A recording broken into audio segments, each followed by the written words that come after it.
कभी कभी दिल करता है कि बस आंखें बंद करके बैठ जाऊं, अपने साथ कुछ वक्त बिताऊं, अपने बचपन के दिनों को याद करूं।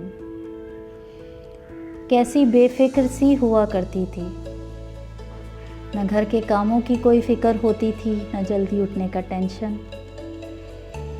बेवजह कितना खिलखिलाती थी, कभी कभार अम्मी से डांट भी खाती थी, भाई से एक नहीं बनती थी, मगर अपने मतलब के लिए मिन्नतें भी उसी से करती थी।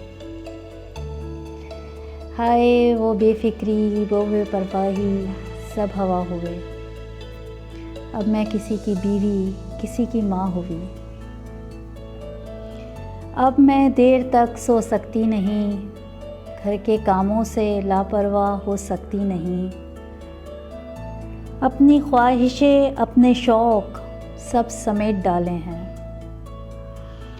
चाहे कितना ही बोलना चाहूँ, मगर ज़बान पर मेरी मुरव्वत के ताले हैं। ज़िंदगी अब कुछ पल के लिए राहत दे मुझे। ज़िंदगी कुछ पल के लिए अब राहत दे मुझे। खुद से कराऊं मुलाकात, इतनी फुर्सत दे।